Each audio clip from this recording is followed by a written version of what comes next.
Good morning, children. Welcome to the class of physics.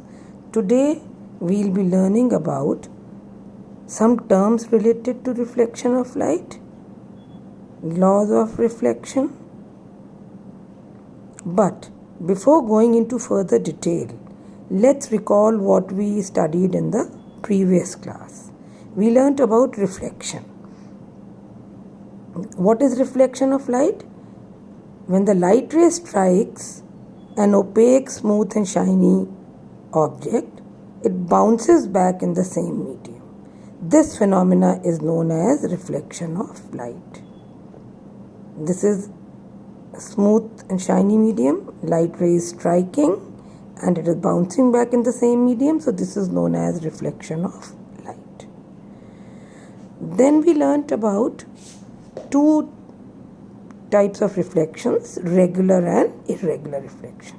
In regular reflection, light ray parallel amongst each other after reflection from a mirror comes back in the same medium parallel to each other.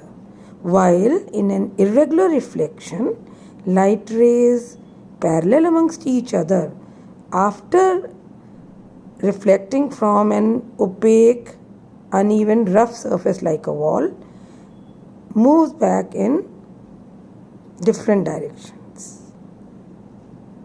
This is known as irregular reflection or diffuse reflection.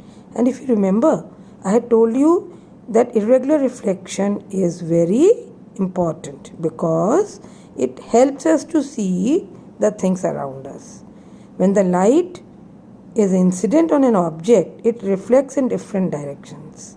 Why different? Because it is not very smooth and shiny like a mirror. Generally, the objects are rough compared to the mirror. Then more area will be lighted and you are able to see the things clearly.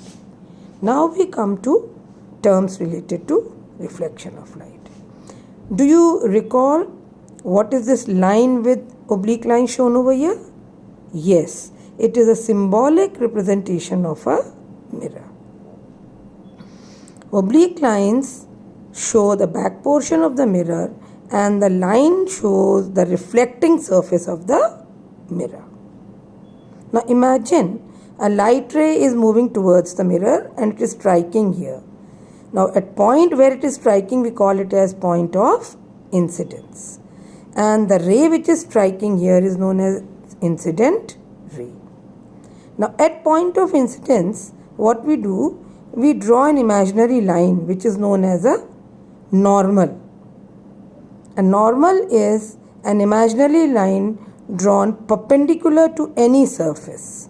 Here the surface is a mirror and we have drawn this normal perpendicular to it. Now light has gone to the mirror. What will happen once it strikes the mirror? Yes, reflection takes place. And after reflection, the light comes back in the same medium. This light ray coming back is known as reflected ray. Then you can see I have written something here, angle I, angle R. The angle between the incident ray and the normal is known as angle of incidence. This is angle I equals to angle of incidence. And the angle between the reflected ray and the normal is known as angle of reflection. Angle R equals to angle of reflection. So we learnt about incident ray, reflected ray, point of incidence and normal, angle of incidence, angle of reflection. Now we come to laws of reflection.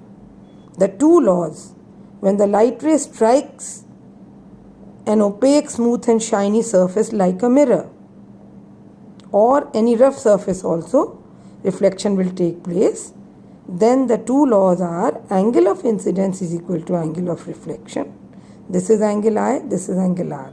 If you measure this by protector and let's say you find it to be 30 degree. So after reflection, this angle of reflection will be 30 degree. These laws of reflection, basically this one also and the other one, angle I is equal to angle R, This is obeyed by irregular reflection also. Then second law, incident ray, reflected ray and the normal all lie in the same plane. I am able to show incident ray, reflected ray, normal on the plane of the paper. So they are lying in the same plane. Now children, I am going to share a video which will strengthen your fundamentals about these two topics.